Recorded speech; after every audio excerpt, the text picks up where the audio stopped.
2,000 years ago, one civilization held the entire Western world in its grasp.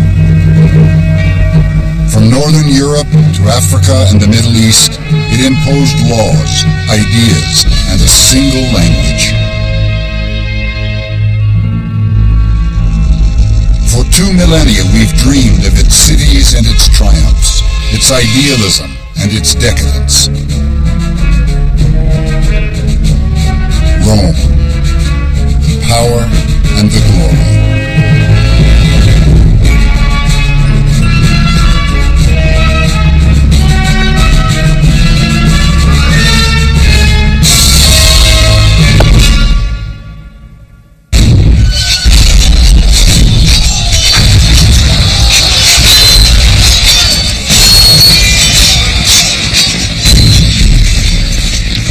Over 1,000 years after Rome's fall, the armies of the French Emperor Napoleon descend on the city.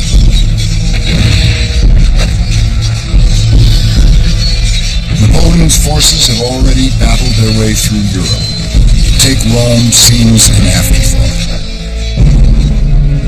By this time, it's a backwater.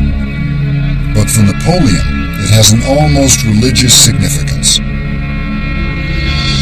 He claims he's the spiritual descendant of the Roman emperors. He has himself painted wearing the Roman crown of laurels,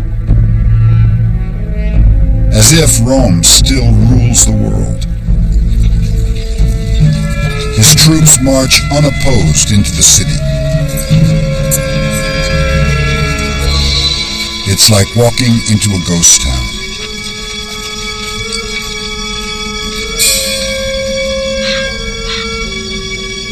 They find the frightened Romans huddling among the ruins of the ancient city.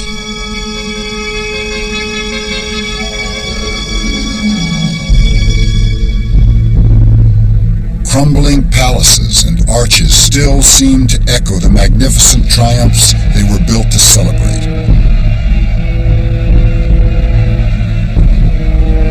Goats and cattle graze where thousands once thronged the streets.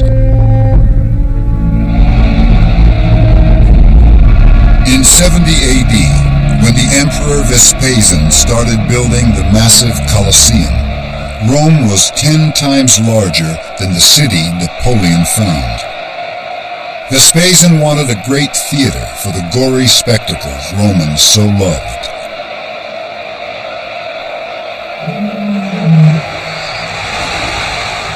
The scale of the Roman games, like the scale of Rome itself, was staggering.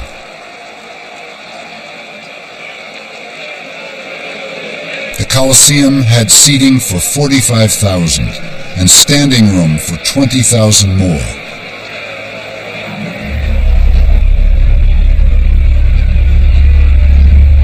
In one series of games, 5,000 people and 11,000 animals were slaughtered. Nothing in Hollywood could compare with this gruesome splatterfest.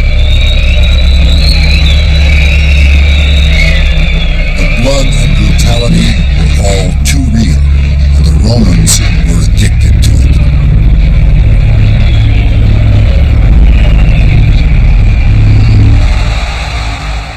When he saw the blood, rather than turn away, he fixed his eyes on the scene and took in all its frenzy. He revelled in the wickedness of the fighting and grew intoxicated with the bloodshed.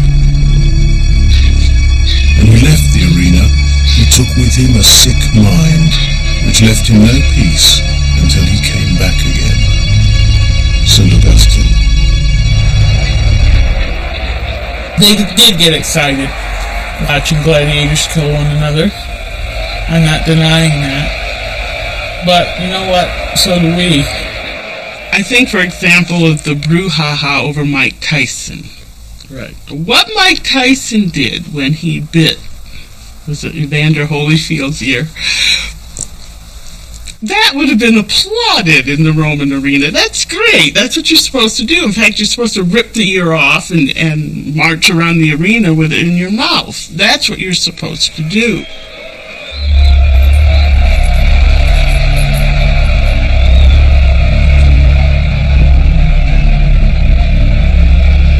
Rome's savagery was matched by its size. When the Colosseum was built, Rome was a city of 1 million people and growing. Not until London of the 19th century would a city approach this size again.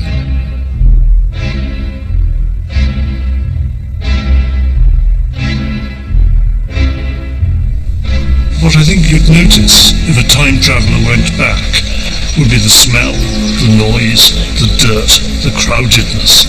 I think there'd be lots of beggars, lots of signs of sickness, disease, lots of small children. It'd be rather like Calcutta or Rio. Crowded modern town, very poor, with these monumental buildings in the centre expressing the wealth and power of the empire. Traffic was terrible. Julius Caesar forbade wheeled traffic during the day so people could move around, which meant that at night all these carts started going on these stone streets, and it was so noisy that you couldn't sleep.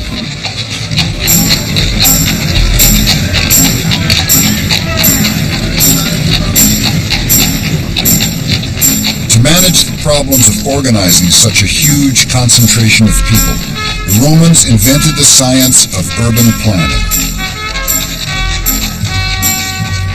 They invented cement, built gigantic public storehouses, and installed citywide sewage systems. But their greatest achievement was the water supply. The aqueducts of Rome reached 60 and 70 miles into the hills to guarantee a continual flow of fresh water into the city. That flow of fresh water provided enough water, gallons per person per day, that was not equaled by the city of Rome until the 1950s. Along with millions of gallons of water, Romans consumed a staggering 8,000 tons of grain weekly. Supertankers, each carrying 1,000 tons of grain, crisscrossed the Mediterranean. They were the largest ships built until the Atlantic steamers of the 19th century.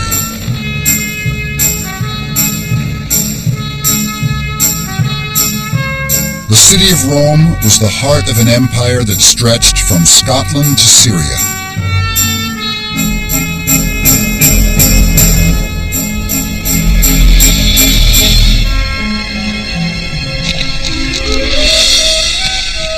Never has the Western world been better organized or more united. In the year 100 AD, you could travel from Egypt to France on paved roads with only one currency and one passport in your pocket.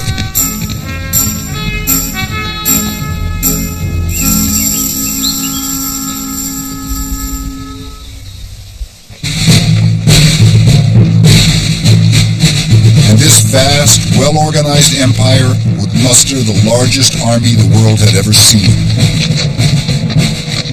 Over 500,000 soldiers.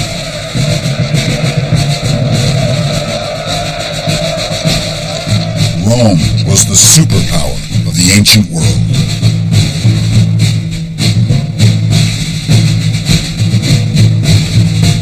Later superpowers never stopped learning the lessons of its spectacular rise and fall.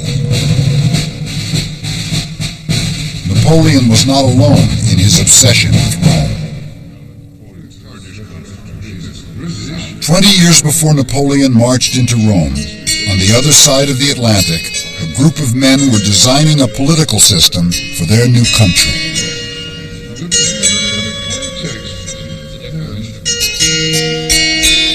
In designing the Constitution of these United States of America, we have at various times sought precedent in the history of that ancient republic and endeavored to draw lessons both from its leading ideas and from the tumult and factions which finally brought it low.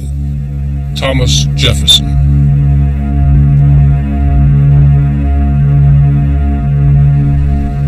The American founding fathers spent most of their childhood and much of their adulthood reading the Latin classics. To the founders, the past was not something that was dead, it was something that was alive, especially the Roman past. It was alive with personal and social meaning. This was crucial, I think, to the American Revolution because they were doing something really unprecedented in this revolution, and yet they were able to feel that they were not the first. The basis of our political system, I think, lies in Rome.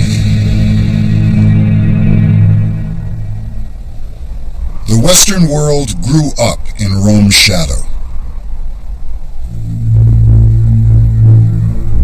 Its legends, its laws, its institutions, and its language. Napoleon said, "The story of Rome is the story of the world." It's a story of great commanders and politicians. Men like Caesar, Augustus, Hadrian, and Constantine. But it's also a story of the poor who bore the brunt of their leaders' ambitions. It's a story of vast idealism and an equally vast greed for power. And finally, it's the story of Rome's spectacular fall and the chaos that followed.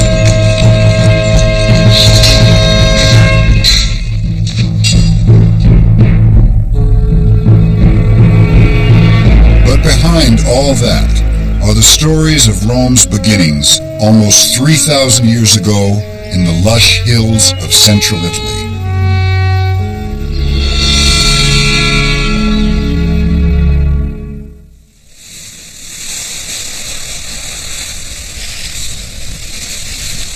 When the Mediterranean sailors of ancient Greece and Egypt looked west toward Italy, they stared into a great unknown. It was 800 years before the birth of Christ, and Rome still didn't exist. But stories were told of mysterious peoples with strange, exotic customs and untold riches. The tales were irresistible.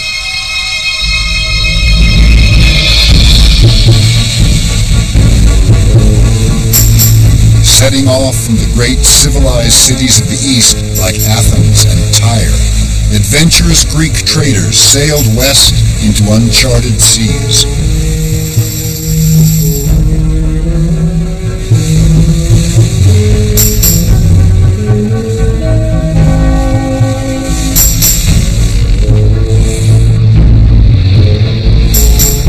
Navigating by the stars, without instruments, they began to explore a remote and little-known peninsula of the Western Mediterranean. They called it Hesperia, the land of the evening sun. Well, in the 8th century BC, time of westward expansion, Phoenicians going west, Greeks going west, founding colonies. When the Greeks sailed into Italy, they found something they didn't expect, an advanced civilization already there. Here in the hills of Tuscany, there were already walled cities. There were kings and high priests. There were skillful craftsmen who created a tender and sensuous art like no other in the Mediterranean. And there were traders, ready to barter the finest gold and ironwork the ancient world had ever seen.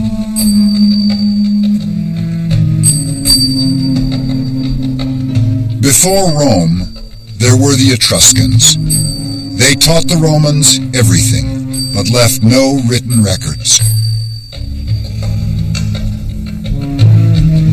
Incredible. The Etruscans were some of the most amazing artisans that the West has ever seen. They worked in metal for sculpture. They worked in terracotta and life-size statues with these amazing, inviting expressions. Very warm. They're not cold and distant, but they're people that you want to meet.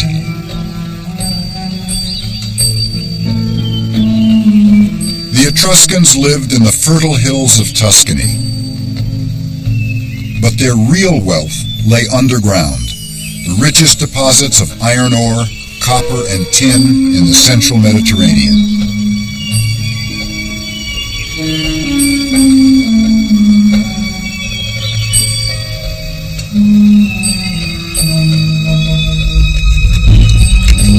As early as 700 BC, they created shafts, tunnels, subterranean galleries, smelters, and slag heaps so vast that 2,500 years later, Mussolini reprocessed them to produce weapons for World War II.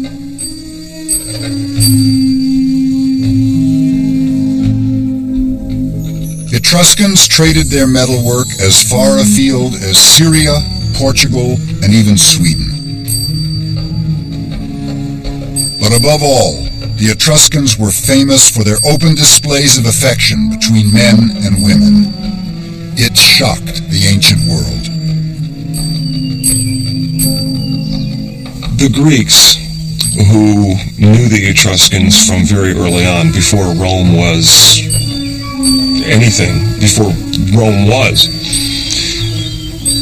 saw that the Etruscan people gave a position to women that the Greeks certainly wouldn't. Not only were women part of the entire house, women reclined at banquets with men, which for a Greek was absolutely unthinkable. It is no shame for the Etruscans to be seen having sexual experiences, for this too is normal there. It seems to be the local custom. Posidonius. And they show no shame in sensuous acts. While the torches are still lit, servants bring in courtesans, sometimes even their own wives, and they all engage in lovemaking, publicly. Theopompus. The Greeks and later the Romans loved to embroider scandalous stories about the decadence of the Etruscans. They were almost certainly untrue, but it is true that the Etruscans created memorable portraits of sensual pleasure. After the Etruscans, the idea of portraying such intimacy between men and women disappeared from Western art for almost 2,000 years.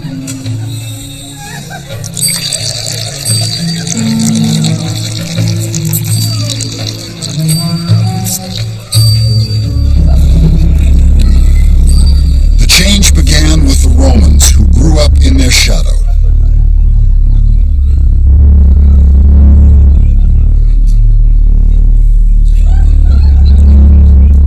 The first Romans were primitive, tough backwoodsmen. They resented the Etruscans, but had everything to learn from them, including the darker sides of civilization. Like all ancient people, the Etruscans were rigidly divided by class. Brutal rituals enforced the power and prestige of the nobility. Etruscans staged games at the funerals of important men. The losers were killed. Their blood celebrated the prestige of the dead man and was an offering to his spirit.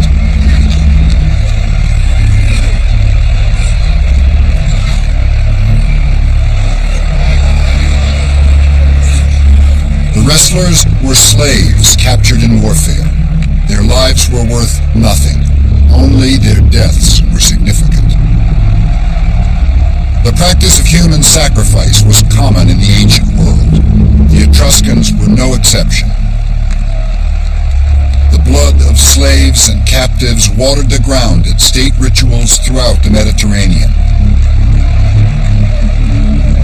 Romans inherited the Etruscan taste for sacrificial blood.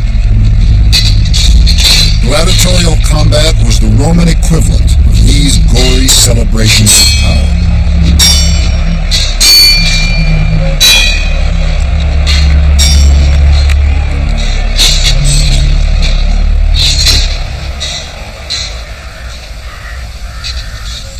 took everything from the Etruscans. The Etruscan engineers showed them how to drain the marshes where Rome now stands and channel the water into underground sewers. Etruscan architects and builders laid out the Roman Forum as a public square in the 7th century BC.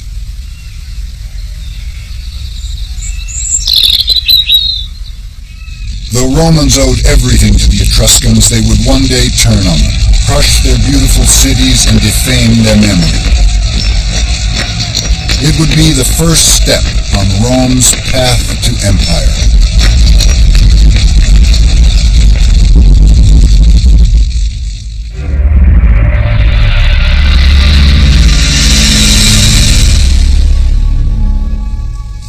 Most of what we know about the birth of Rome comes from the work of one man, one of Rome's greatest historians, Livy. He lived in the reign of the Emperor Augustus, over 700 years after the city was founded. The glory of Rome was at its height, but Romans were already haunted by the specter of decline. The empire was emerging from decades of civil war. Bitterness and political intrigue were rampant.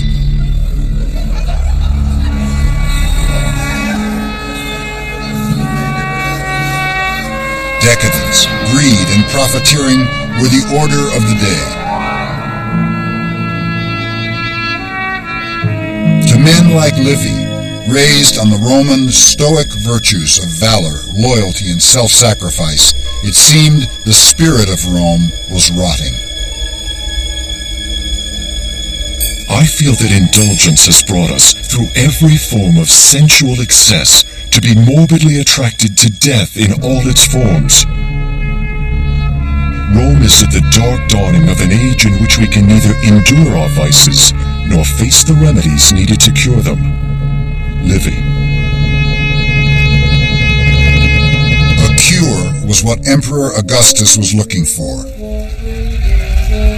He cracked down on dissent and passed laws to punish immorality.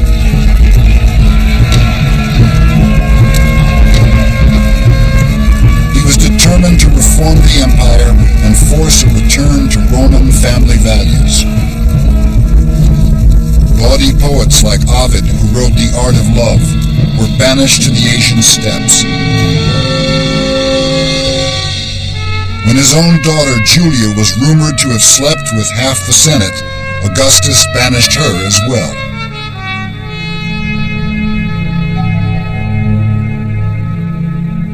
Livy saw in Augustus, or in Octavian, a chance for the world to finally settle down and get back to business.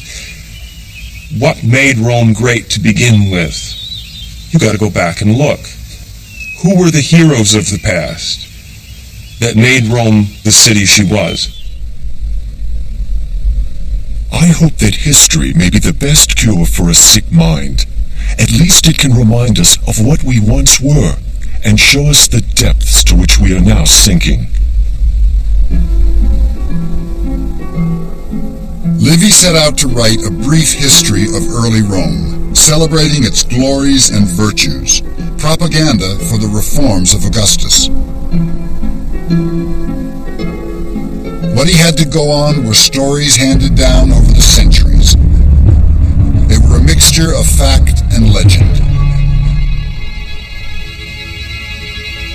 I, for one, am looking forward to absorbing myself in antiquity, because I am so deeply tired of the modern world and all the troubles which torment it. Livy.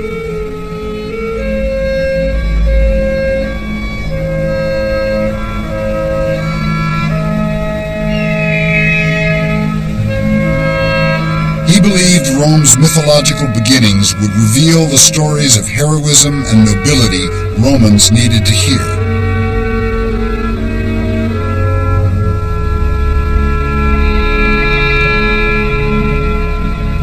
But But the stories of Rome's origins were short on stoic virtues and long on murder, rape, mayhem, and fratricide.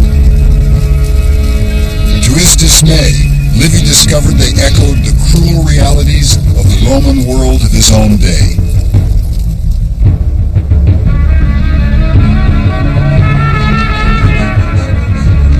Legends told that Rome was founded by Romulus and Remus, twins who were cast into the wilderness to die. But the boys were said to be saved by a she-wolf who suckled them. They grew up like savages in the woods.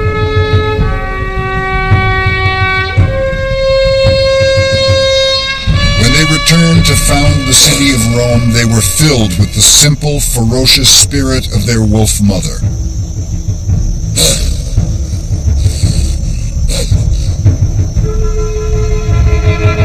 According to legend, Romulus and Remus then led their people to the bend in the river Tiber where she found them. There Rome was born. The year was 753 BC. But hardly had they founded the city than the two brothers quarreled over who should be king. It was left to the augurs to decide.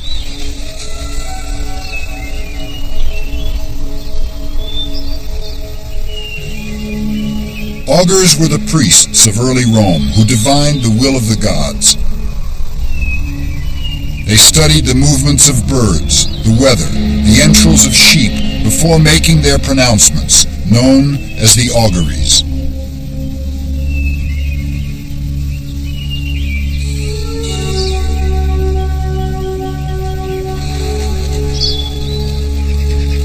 The augurs placed each brother on a hilltop, then waited.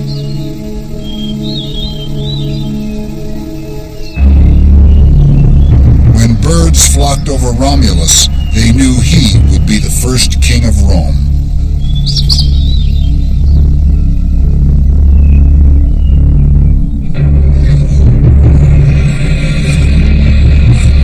But Remus refused the augury, and the brothers fought.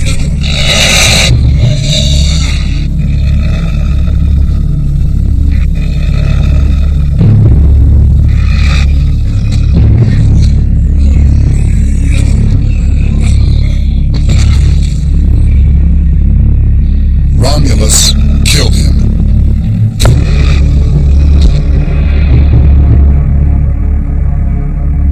The first king of Rome, suckled by a wolf, bathed in his brother's blood, walked away furious and triumphant. It was a fitting augury for the bloodshed and strife that lay ahead.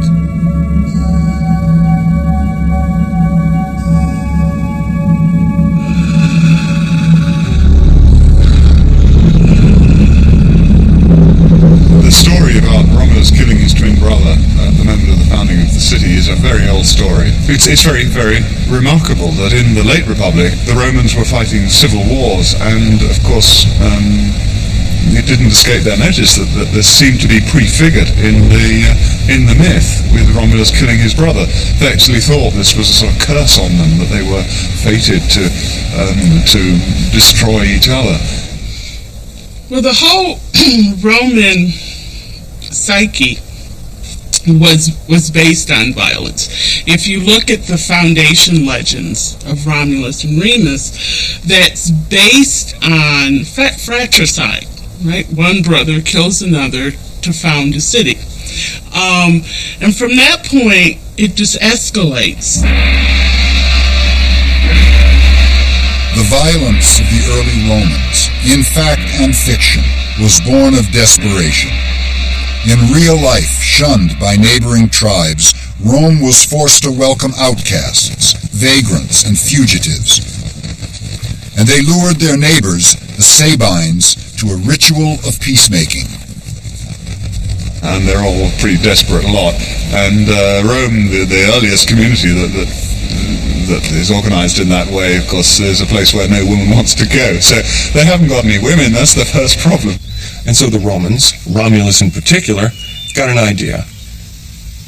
New religious festival, let's invite the neighbors. Bring your wife and kids, especially the daughters.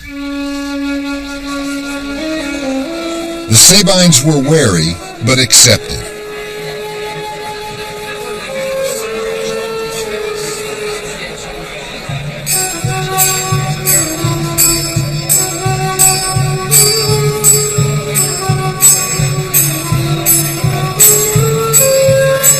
As the festivities went on into the night, the Sabines relaxed their guard. It was what the Romans were waiting for. Romulus gave the sign and they attacked. They grabbed the women and drove off the Sabine men, the ones they didn't kill.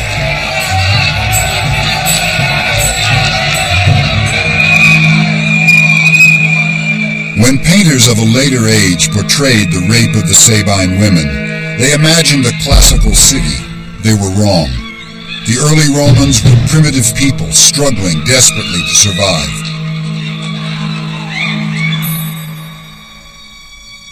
The grim stories of the first Romans were as surprising to Livy as they are to us. They certainly didn't provide the role models he was looking for.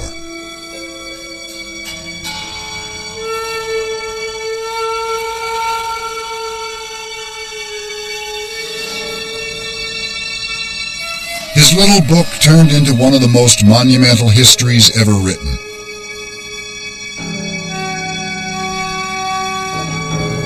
By the time he died in 17 AD, it had grown to 142 volumes, all written laboriously in wax.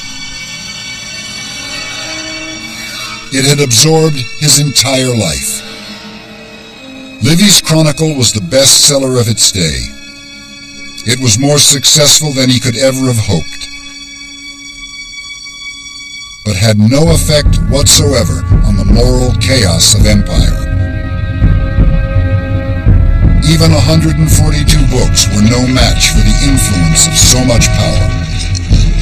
By now, Rome was a juggernaut whose momentum was unstoppable. Its course set by its mythic beginnings, whether fact or fiction.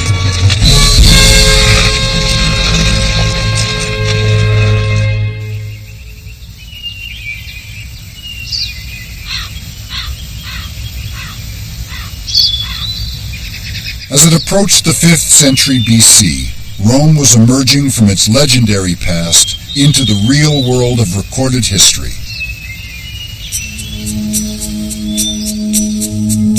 It was now a thriving province of the Etruscan world, ruled by Etruscan kings.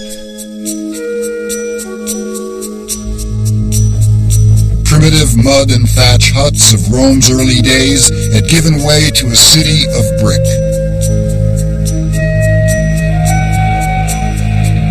Rome was absorbing people from surrounding lands and growing fast. Etruscan and Greek traders met in its busy streets. Phoenician boats from Sicily and North Africa sailed the Tiber. Wine, olives, and gold flooded into Italy.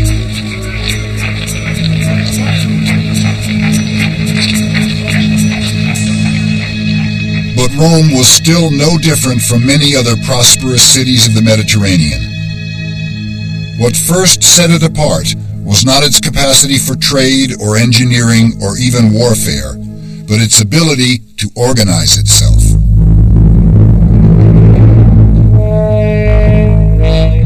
The man who reshaped Roman society was an Etruscan king called Servius Tullius.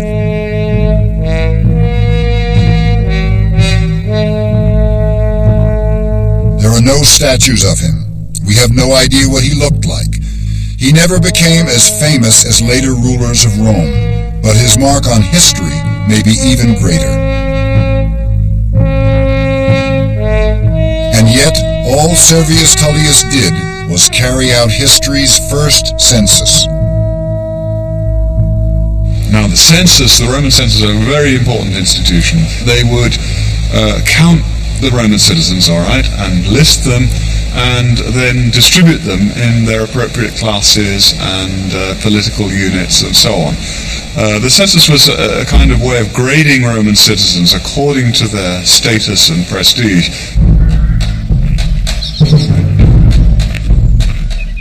In the the 6th century BC, the census detailed every Roman's obligations to the city, to obey its laws, pay taxes, and do military service. But much more important, it also gave them rights. This was the great innovation of Servius. In proportion to their contribution, Romans were given a say in how their city was run. Servius sowed the seeds of representational government. He organized an assembly to govern the city and gave it a name, the Senate.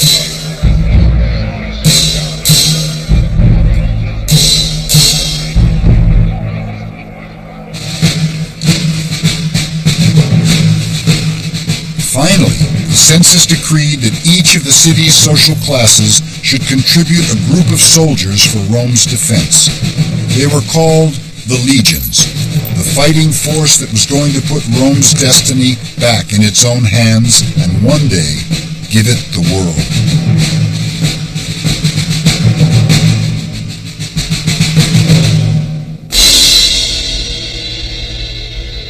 The census didn't create equality or democracy. Rome remained a society governed by kings and nobles. Women had few rights. But it created a level of organization unheard of in the ancient world.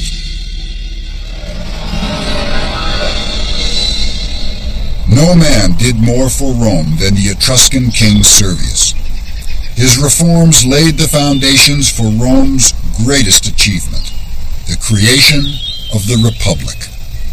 But like so many Roman rulers, he was brought down by treachery and intrigue.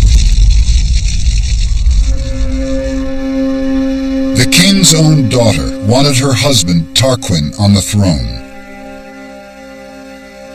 Her henchmen knew how to get him there. And after they murdered the great king, power and paranoia went hand in hand in Rome.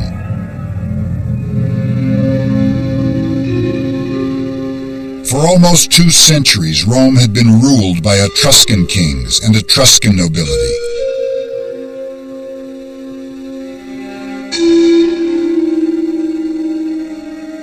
Under Servius, things had gone well. Under Tarquin, his successor, brutality and decadence flourished. While he and his relatives devoted themselves to pleasure, their henchmen carried out campaigns of political murder to remove any and all opposition. Romans were beginning to hate everything the Etruscans stood for. Resentment smoldered.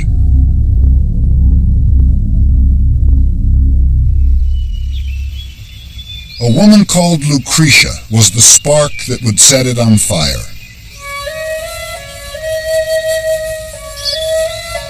She was well loved and highly regarded for her kindness, beauty, and loyalty.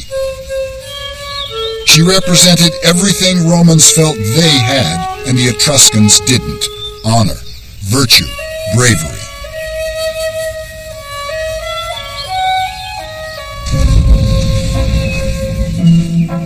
One day, the king's son and some of his Etruscan nobles were on a journey away from Rome. Drunk, they decided to creep back into the city and spy on the most beautiful women to see what they were up to.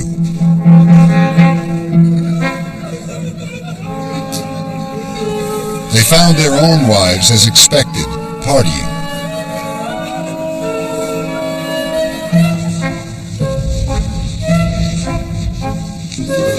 They found Lucretia hard at work.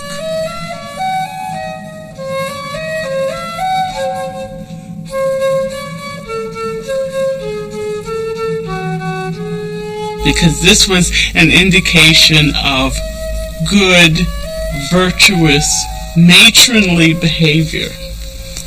Right. This is how Roman women should behave. They should not be sleeping with 300 members of the Senate. like Augustus's daughter allegedly did. They're not supposed to be poisoning members of their family, as Livia allegedly did. They're supposed to be producing cloth.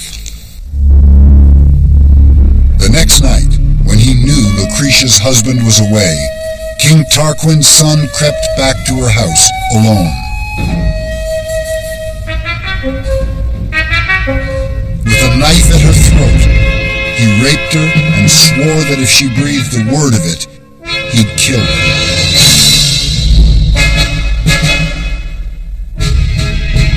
That would be unnecessary. The next day, too proud to live with her dishonor, Lucretia killed herself.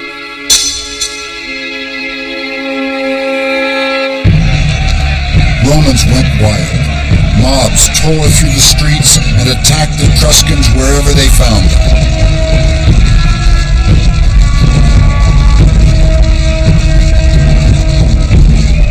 A stern nobleman named Brutus organized a furious attack on the Etruscan king and his courtiers.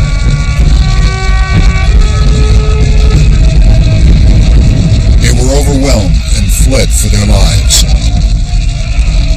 Romans were finally free of their Etruscan overlords. Lucretia's legacy to Rome was its freedom.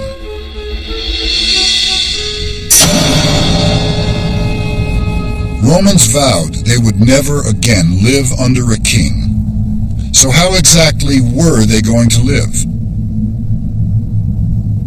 How would they govern themselves?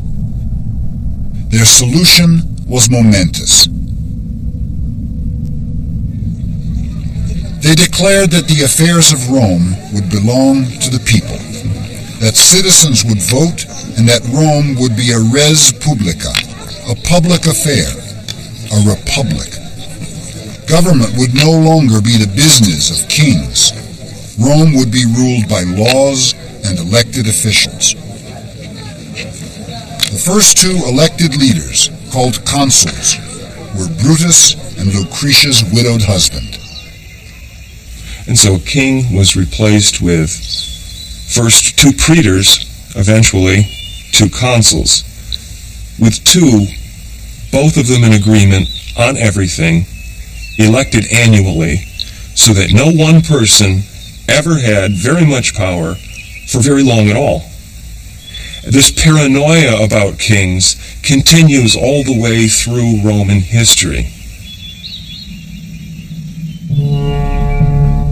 In ways he never could have imagined, Servius's census had borne fruit.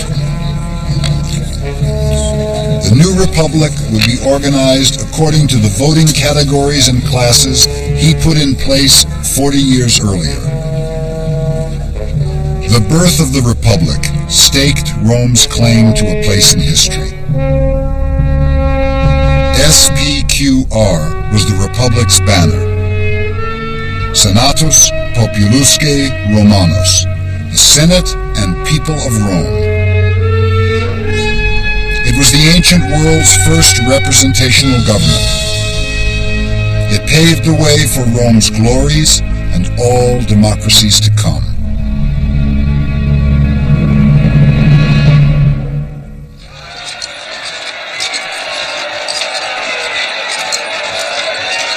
Romans set themselves free from the Etruscans in 510 BC.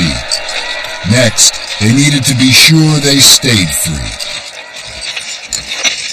So they set about building the fiercest fighting machine the world had ever seen.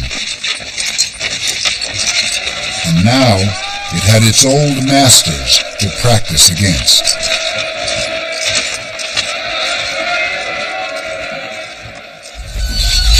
For over 100 years after Rome declared its independence, it was at war with the Etruscans, who fought desperately to regain their old possession. They failed. They were no match for the highly disciplined Roman legions who'd fight to the death to defend Rome's liberty. As Roman soldiers fought for the Republic, a man named Publius codified its leading ideas. This legal system set a remarkable precedent for republics of the future.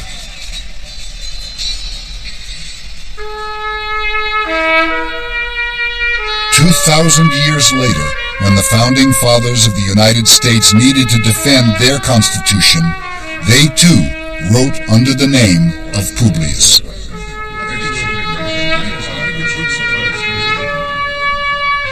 I think the American Revolution was an exciting period for the Founding Fathers.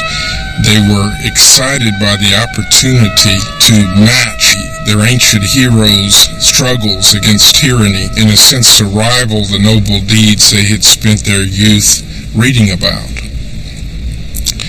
And they were thrilled by this idea, by this thought, that they were beginning anew the work of the ancient republicans, only this time with an unprecedented chance of success.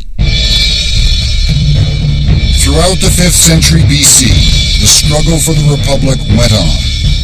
Rome and the nearest Etruscan city, Veii, faced each other across the Tiber in an endless stalemate of attack and counterattack.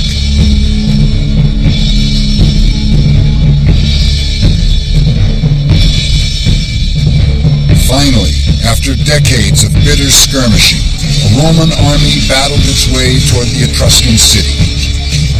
The year was 392 BC. Their goal was to take Veii by storm and once and for all bring to an end the Etruscan threat to Rome's survival. Etruscan soldiers fought furiously at the city walls. Priests prayed to their gods to save them from destruction. To no avail.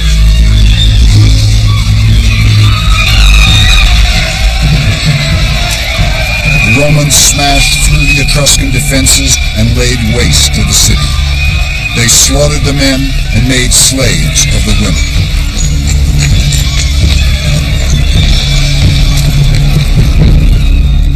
It was Rome's first great victory.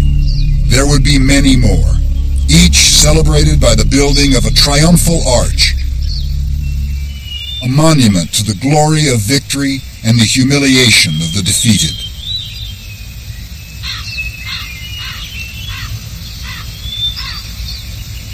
Rome now piled victory upon victory all across Italy, as one by one her neighbors fell to the legions.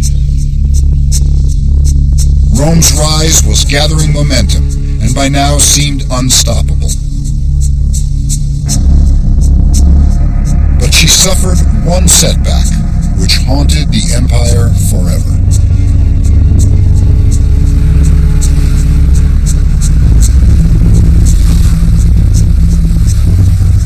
The year was 386 BC. From beyond the Alps, horsemen appeared and thundered toward Rome.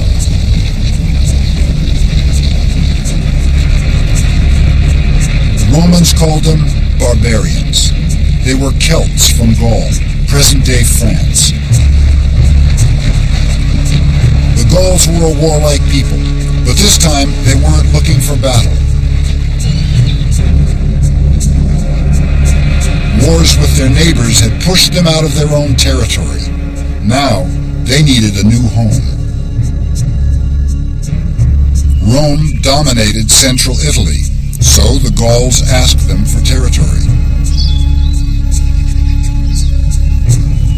Roman envoys refused point blank.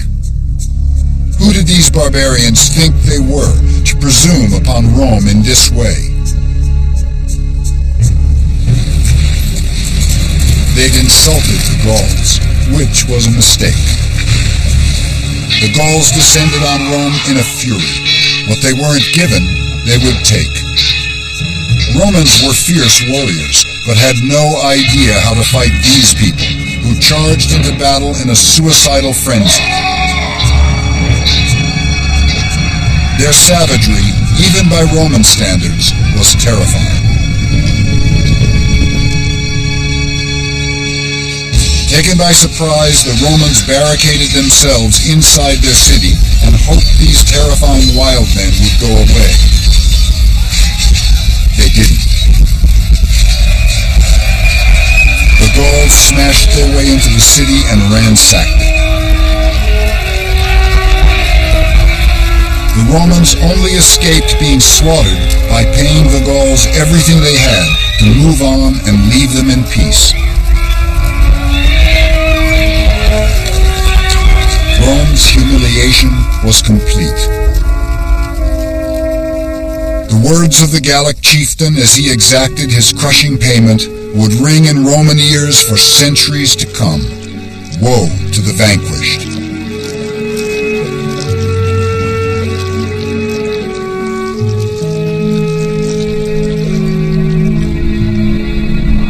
Rome rose from this devastation stronger, better organized, and more determined than ever.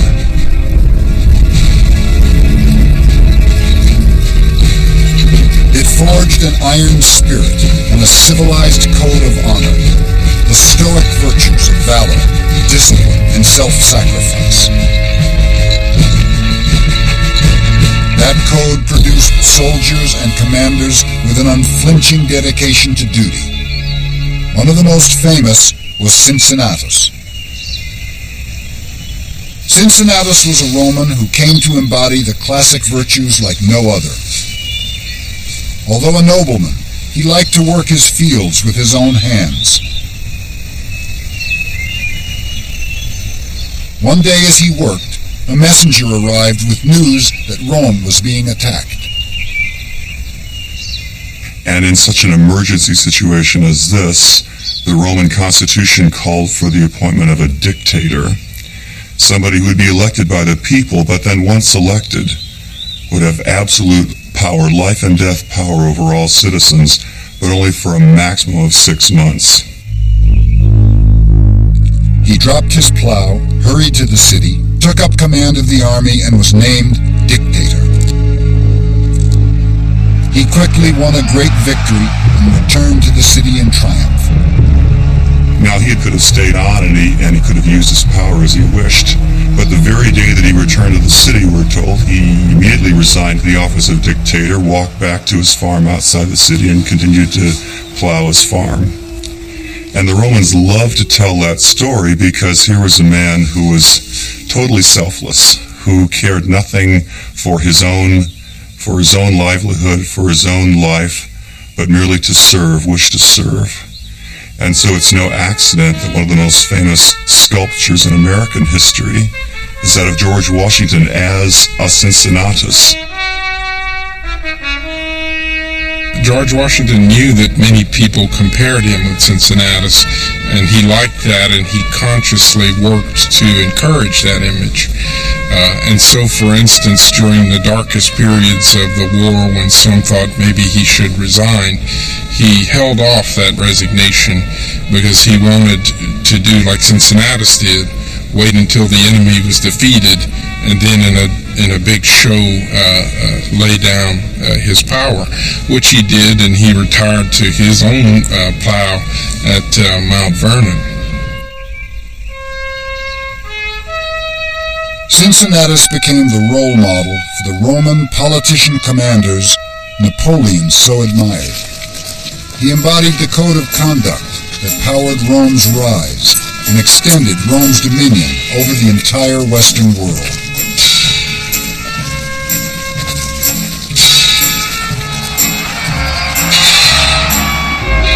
Rome's battles abroad would highlight the conflict within its own soul. The struggle to resist the corrupting influence of so much power. It would haunt the empire for centuries to come. But first, Rome's era of power and glory was about to begin.